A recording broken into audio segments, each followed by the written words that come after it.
Hi hello ಎಲ್ಲರಿಗೂ ನಮಸ್ಕಾರ. ಅರ್ಜುನ್ ತಮಗೆಲ್ಲ ಸ್ವಾಗತವನ್ನು ಕೊಡ್ತೀನಿ. ಇವತ್ತಿನ ನನ್ನ ವಿಷಯ ಏನಂದರೆ ಪೋಕ್ಸೋ ಆ್ಯಕ್ಟು ಎಲ್ಲ ಕಡೆ ಕೇಳಿ ಬರ್ತಾ ಇದೆ.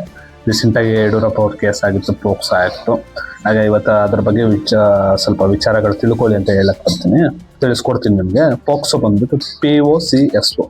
ಪೋಕ್ಸೋ ಏನು elaborate ಮಾಡುತ್ತಂದರೆ protection of children from sexual offence act ಬಂದ್ಬಿಟ್ಟು 2012ರಲ್ಲಿ ಸ್ಟಾರ್ಟ್ ಆಗಿತ್ತು. ಹಾಗೆ ಅದು BNS ಅಲ್ಲೂ ಬರುತ್ತೆ. ಅದನ್ನು ಮುಂದಿನ ಹಂತದಲ್ಲಿ ತಿಳಿಸ್ಕೊಡ್ತೀನಿ. ಇವತ್ತೇನು ಬೇಸಿಕ್ ತಿಳ್ಕೊ. ಪೋಕ್ಸೋ ಆ್ಯಕ್ಟ್ ತುಂಬ ಪವರ್ಫುಲ್ ಆಗಿರುತ್ತೆ. ಅದು 18 ವರ್ಷದ ಕೆಳಗಡೆ ಈ ಕಡೆ ಇರೋರಿಗೆ ಮಾತ್ರ ಅದು ಅನುಗುಣಿಸುತ್ತೆ. ನಾನು ಇಂಗ್ಲೀಷ್ನಲ್ಲಿ ಕೆಲವೊಂದು ಹೇಳ್ತೀನಿ.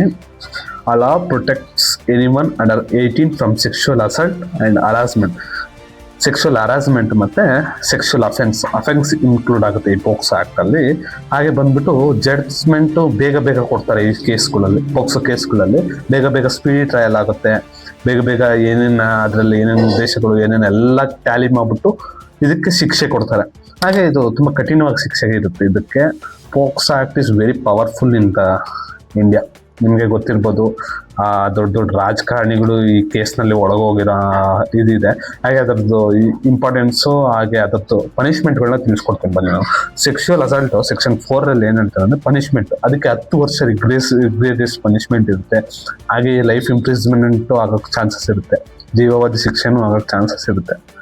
ಹಾಗೆ ಏನು ಹೇಳಬೇಕು ಅಂದರೆ ಈ ದಿನನಿತ್ಯ ನಡೀತಾ ಇರೋ ಇದರಲ್ಲಿ ಲೈಂಗಿಕ ದೌರ್ಜನ್ಯಗಳು ಹೆಣ್ಮಕ್ಳ ಮೇಲೆ ಜಾಸ್ತಿ ಆಗ್ತದೆ.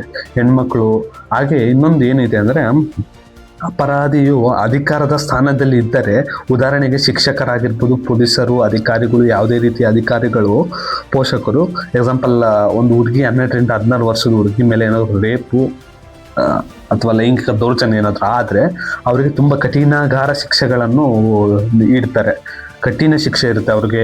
ಏನಿಲ್ಲ ಅಂದರೂ ಲೈಫ್ ಇಂಪ್ರಿಸನ್ಮೆಂಟ್ ಆಗೋದಂತೂ ಪಕ್ಕ. ಹಾಗೆ ಫೈನು ಇರುತ್ತೆ. ಇದರಲ್ಲಿ ತುಂಬ ಜೋಪಾನವಾಗಿರಬೇಕು. ಯಾಕಂದರೆ ಇದು ಸುಮಾರಾಗಿ ಹೆಣ್ಮಕ್ಳ ಮೇಲೆ ಜಾಸ್ತಿ ಆಗೋ ಅಫೆನ್ಸ್ ಇದು. ಸೊ ಇದ್ರ ಮುಂದಿನ ಏನೇ ಇದೆಯೋ ಅದು ನಾನು ನೆಕ್ಸ್ಟ್ ವೀಡಿಯೋದಲ್ಲಿ ನಿಮ್ಗೆ ತಿಳಿಸ್ಕೊಡ್ತೀನಿ. ಈಗ ಫಾಲೋ ಮಾಡ್ತಾರೆ, ಸಬ್ಸ್ಕ್ರೈಬ್ ಮಾಡಿ, ಹಾಗೆ ಶೇರ್ ಮಾಡಿ. ಮುಂದಿನ ನಿಮ್ಗೆ ಏನೇ ಡೌಟ್ ಇದ್ರೂ ಇದ್ರಲ್ಲಿ ಕಮೆಂಟ್ ಹಾಕಿ ನಾನು ತಿಳಿಸ್ಕೊಡ್ತೀನಿ ನಿಮಗೆ ಅಂತ ಹೇಳ್ತಾ, ಜೈ ಹಿಂದ್, ಜೈ ಕರ್ನಾಟಕ. ಮತ್ತೆ